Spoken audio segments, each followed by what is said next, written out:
So we are doing the February 3rd policy committee meeting, and we have 2 items on our agenda.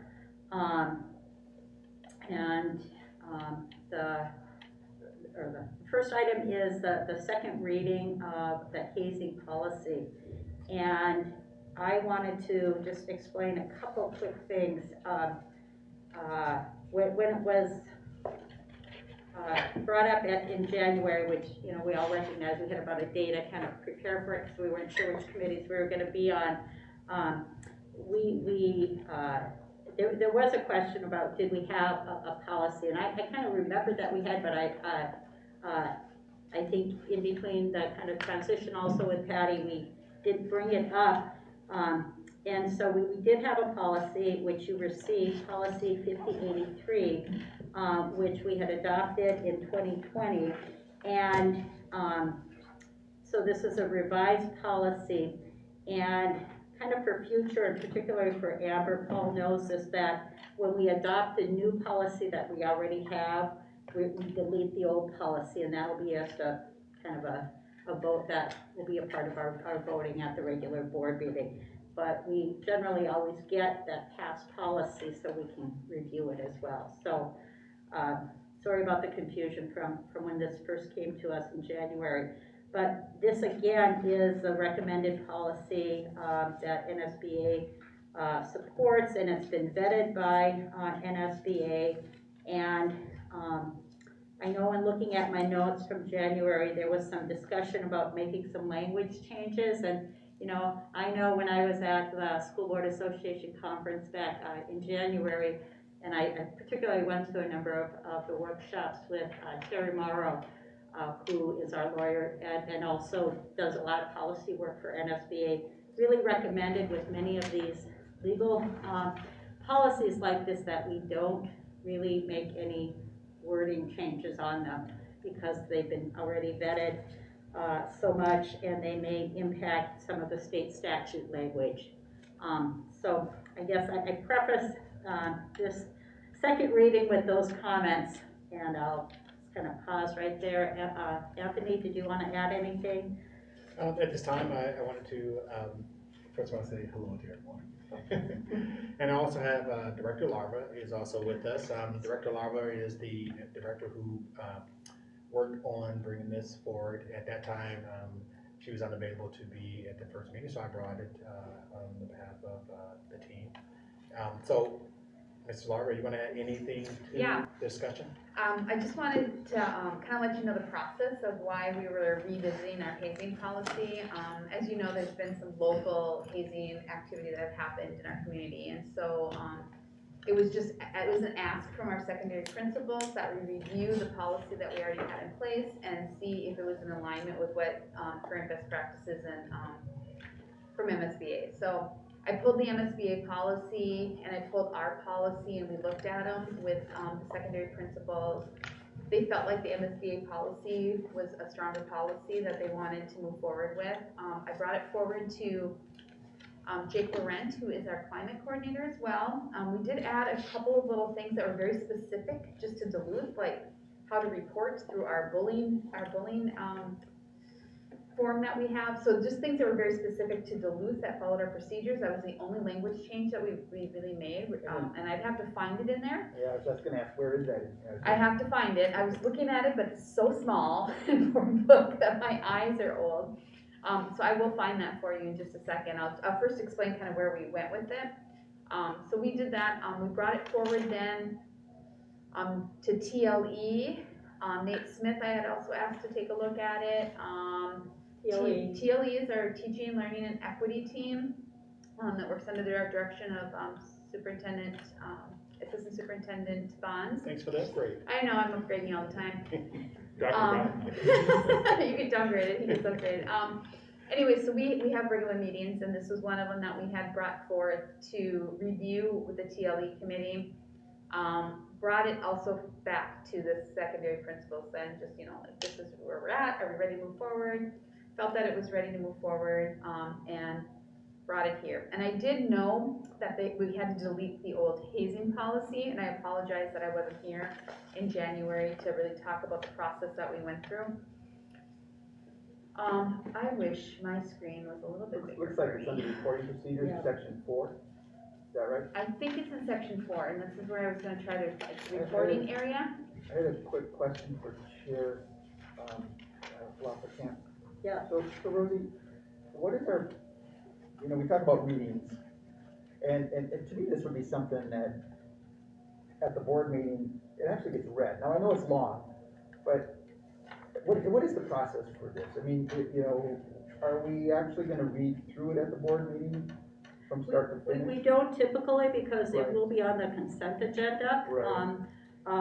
So But it's basically, when we do, the policy, update, committee update, I, often have read at least the purpose of the policy, and,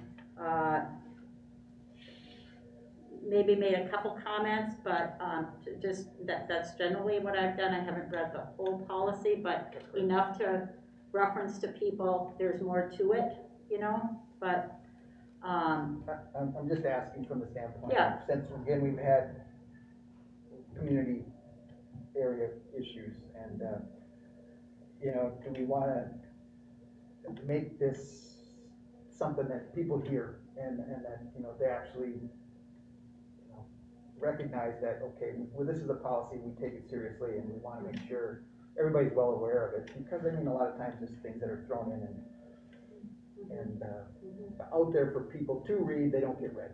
Actually, that's a good point, and I think at the actual board meeting, that's a time where we can highlight it a little bit more without going into the actual reading of it all. So the process right now, the first and second read is just to give lots of conversations, Right. lots of opportunities for us to make corrections, if we decide to make corrections, or if there's some suggestions on things that we should add or delete, if it's not a policy, that is. Or certainly pick a number of chunks and try to, give this the time it deserves Correct. for. I think that's good. I think we just would need to be consistent every time then that we read a policy that we're, sharing equally some information. I think that we would be setting that precedent. That's my thinking.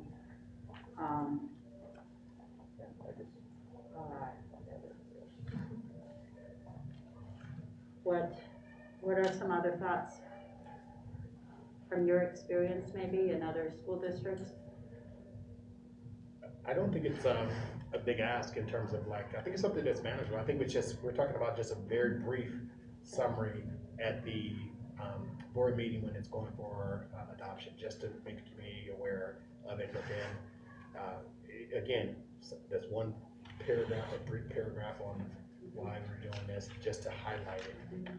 And I've seen that as well in previous practice. Yeah, and I always like to at least read the purpose in the past with policies, for that very reason, Member Sano. But Yeah, I'm just trying to understand the process that we've used, or want to use going forward, I guess. So with this particular policy, do we want to decide what we actually want to read of it, or do you want me to talk that over with Jen or other staff? Did Jen have the bits that were added? I did, I found it, it's actually in the school district action, under 5D, is where it was, and, we have been really embedding restorative practices in Duluth Public Schools. Callie DeBrent and Jake Laurent are really working hard at, getting principal training and, staff training on restorative practices. So, under D, they did not have restorative practices in the language regarding what our appropriate action would be. So we did say action may include, but it's not limited to, warning, restorative practices, suspension, exclusion, expulsion.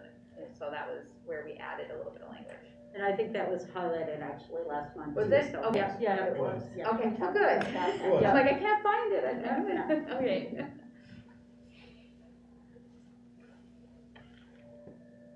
But I think think when we have deviation from MSBA policies, as we said, we want to be careful about where we deviate, but I think something like this it's a very worthwhile. Mhm. It's just tailoring to our practices that we have, Yeah. is more of what I did versus we didn't mess with any of the actual legal language. You know, exactly, because Yeah, it just and says such that's as. really what the concern Yeah. was more legal language, yeah. Yeah. Maybe you could speak to this. I had a concern, that's still kind of a small concern. I wouldn't like push to make a huge change, although I did reach out to the MSBA and I'm waiting to hear back on it, on 4A, where it says, any person who believes he or she has been a target or victim of hazing, or any person with knowledge or belief of conduct which may constitute hazing, shall report the alleged acts immediately to an appropriate school district official designated by this policy. Just from a trauma-informed lens, I was kind of concerned about the word immediately, because sometimes it's very hard to report something that's traumatic immediately. So do you have any thoughts on that? And if not, I can certainly update everyone when I hear back. Yeah, I mean, that's language that I didn't want to mess with. I think the concern with that is that when you're a mandated reporter, that every time we talk about mandated reporting, immediately we have to make that. Yep. But that immediately also is like, within a certain a reasonable amount of time, it is immediately. So when you think about like a hazing incident, if a coach finds out about a hazing incident on the day that it happened or the next day, it doesn't report it until the next week, that would be considered a big issue. So we want to make sure that we have that immediacy about, that we really want to make sure that we're hearing it so we can deal with things immediately. Yep, that totally makes sense. I was thinking it more from the survivor standpoint. Yeah, I think this is more about the reporting standpoint, that we want to make sure that a person who's reporting it. So I'm not thinking about the victim necessarily reporting it, more of somebody who found out about it reporting it. But I understand where you're coming from, if the victim is self-reporting. Because it says any person who believes he or she has been the target or victim of hazing in the beginning of the sentence. Yeah. So, but thank you. That does, I see you absolutely would agree with that from how you explained it. Chair Lafleur again. So I'm gonna jump back down to 7B, and I don't know if John or Assistant Superintendent Bond or someone else would choose to answer this. I mean, where we're talking about school district will develop a method of discussing this policy with students and employees. So has there been discussion on a plan for that? Well, we know that this is gonna go into the handbook, and it is on Jake Lorenz's radar as part of some of the work that we're doing. We do have the bullying prevention materials that is in policy. The reporting can also happen through the bullying reporting, so we would like to add, and we have to do the bullying prevention by statute, we'd like to add it to that presentation so that it just becomes part and parcel of the bullying and the hazing all get taken care of at the same time. But that hasn't been fleshed out yet. We're waiting, once the policy gets approved, then we would turn that over, and we create that piece of it. Quite often, at the beginning of the school year, the staff is basically there's an indication of the new policies that are pertinent to school-based personnel, and they're required to read through those policies or have some sort of brief summary We training. do have a system right now for some staff development and onboarding, and so it's one other area that we have to explore. Heather Harvitt could look into whether we already have some training materials, little videos that we can add to, at the beginning of the year. Teachers are responsible for mandated reporting is one of them, bullying is another one, so we want to make sure that, we add that hazing piece in. Just a follow-up, I was gonna ask a similar question, so thank you, Member Stanholm. How about coaches, because we have many coaches who are not Good point. other staff in our district, and so how are we gonna guarantee that they're trained? So I know Heather's really working hard at onboarding right now. That's been one of her tasks this year, and she's been in conversations with HR. Because we have these tools available to us, trying to figure out like job roles and then what needs to be onboarded. So they're like little video modules that we can have HR ensure that they review before they start a position. And so if we follow the processes correctly, all coaches would be hired by HR, they run through the onboarding materials and all the HR references that they need to do, and then they would start working with kids. And then is there a role within either the activities directors at the schools or that to, again, just make sure they've, Yes, and that's something that, yes, I mean, that's something that, we will do. I mean, we'll make sure we follow up with the ADs. The ADs are always involved in, you know, the training that is, mandatory or even for coaches. And we can make sure it's incorporated into, you know, how, those ADs, I'll use the word onboard those coaches. And so we'll just make sure that Very it's, much so. taken care of. and I guess I say coaches / advisors / you know, not all of the other adults in our kids' lives are coaches, but they're important, so, yeah. And I'm glad you brought that up, Coach, because I think that's a really important piece to this. I do know that, having coached before, and every. And I've advised before. Right, well, every year, Yeah. we would have to go on the Minnesota State High School League website and go through those modules. I think there might have been a module kind of like this, but I'm wondering if we can develop our own module that we would ask our coaches to do, because, you know, you have to, again, you tick all the boxes to then, and the ADs can see this. If you haven't gone on the MSL website and gone through all the modules from blood pathogen training and this, notification, or having an emergency plan, you know, for somebody that has a heart condition or something else. But there's a lot of things that are in modules that are required for coaches to go through.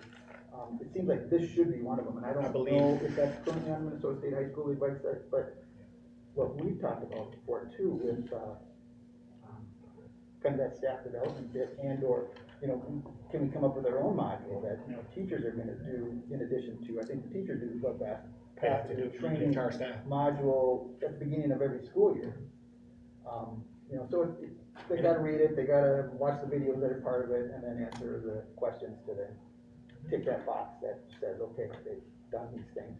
Yep, and that's what Director Larm was referencing, is working with our coordinator for professional development, Mrs. Harvick. That's exactly what she's working on in terms of utilizing a system that would provide those opportunities through videos and opportunities for us to assign certain videos to certain staff based on their roles and responsibilities. But exactly what you described, you and I talked about with, I forget the name of the school district that is implementing it, but that's what we are attempting to do here. Yeah.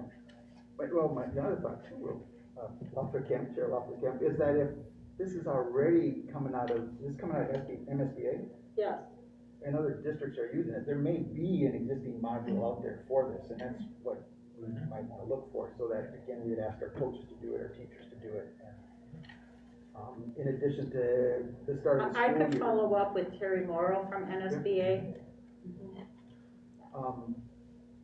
You know, I mean, for students to get it, in the high schools and middle schools, sometimes that read through the handbook or walk through the handbook at the start of the school year is going to vary from classroom to classroom with how much time is available for the teachers to do that. You know, that at the start of the school year, that handbook time with. And there's a lot in it. Yeah, that's either done during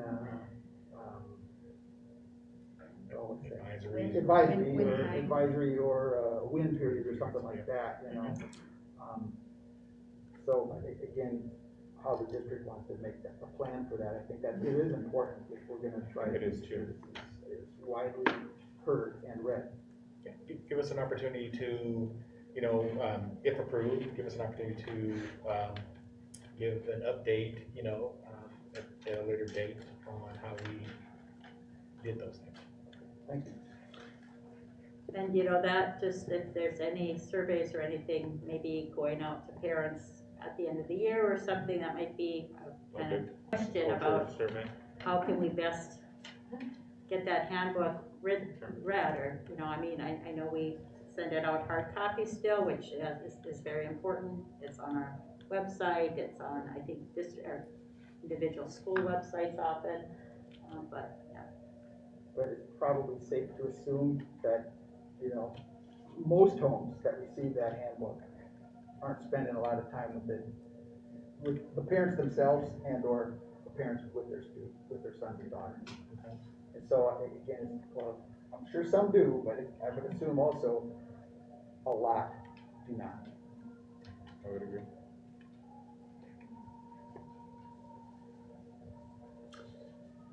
Great, good discussion. Any other thoughts on this policy or questions about it? And really appreciate your background explanation, Jen. I didn't know you were gonna do that, so.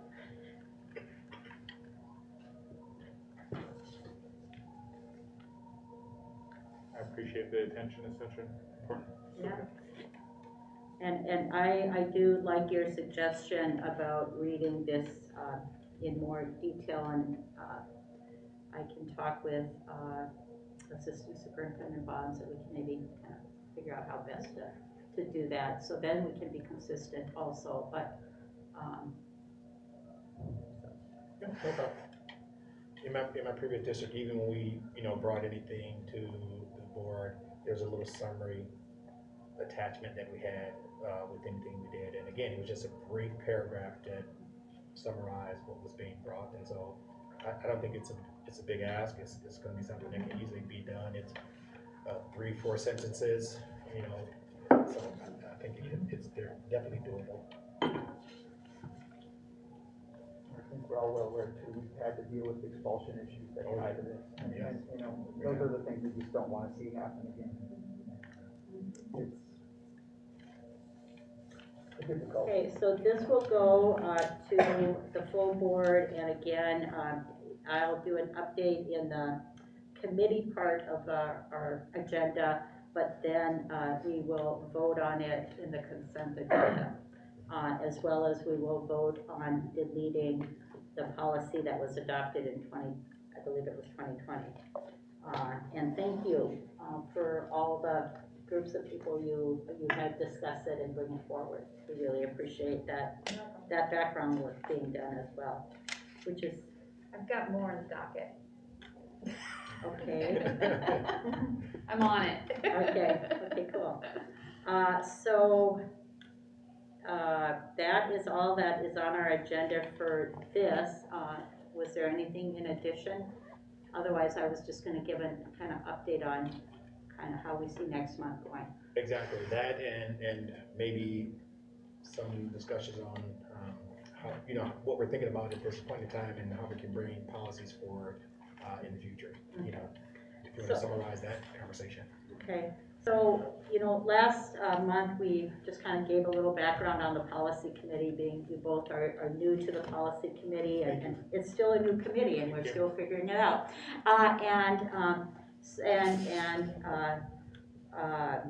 So we have policies that are mandatory, that are to be reviewed every year, and then we have policies that we're still updating from NSBA based on the way we previously had numbered our policies, and so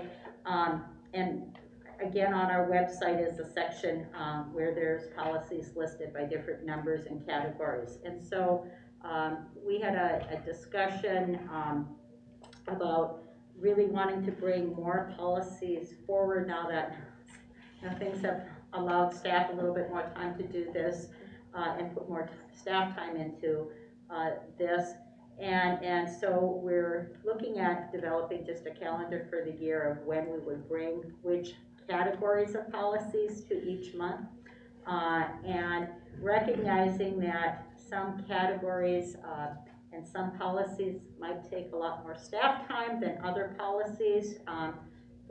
You know, we heard from Jen how much background time and getting input from other staff in the district and how important that piece is before it even gets to us. And so So our hope is then that next month we can have a draft, if you will, calendar that says which groups of policies we would be bringing, which categories we would be bringing each month, and so that we can kind of get caught up, if you will, on all the required mandatory policies getting adopted. So, does that sound like a good plan moving forward? Will that be helpful? Absolutely. Yeah. Let us know how we can help. Uh-huh.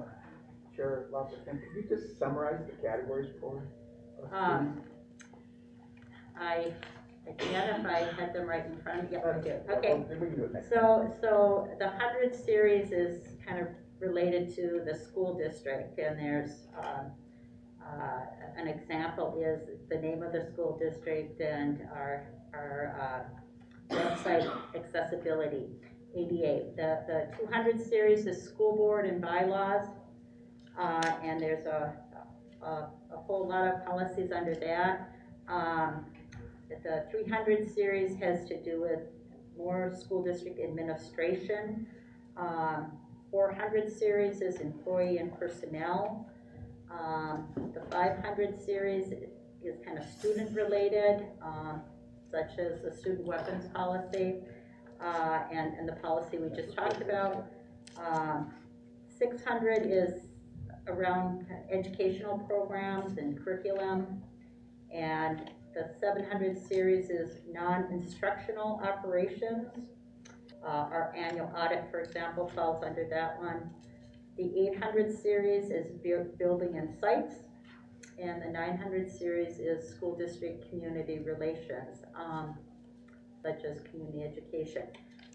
Again, on our district website, it does list the policies, and then also if you go to NSBA under their resource guide, in the training I was at last night, we actually spent some time on the section of policies, so there's that is also on the NSBA website as well, their model policies and other things related to understanding policy development. So those are the categories. And I think the information, we did provide just some of that information last month before the meeting, just a kind of a general guide. Again, like we talked about last month, kind of the keeper of the policy has been, in this case, Patty, in the past Melinda, and so she really kind of keeps the flow of where we're at with updating, deleting, and kind of keeps the keeper of the information as well. So we can get more information on that to you as well. Does that help? Yep, thank you. Okay. I just wanted to first thank you for the willingness to put this together, and I've shared with some of our team the departments that are affected most by some of those, I think could be quick, like the sites and buildings. We've already done a quick review that there's really relatively small group of building and site related MSBA recommended policies. So just let us, if we can provide it to whoever, the superintendent or yourself, on where we think we could be in expediting some of these. I think we could do some of these relatively quickly. Speaking with Assistant Superintendent Bond, there's some policies that are very meaty and need a lot of discussion, but there's several that are more just process ones that we'd be happy to bring forward, and our facilities team is looking forward to that opportunity to help support updating our policies. So thank you for being willing to do this.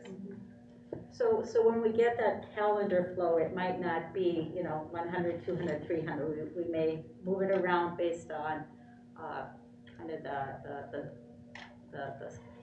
ability to bring them forward with them vetted as well, and with recommendations from our staff.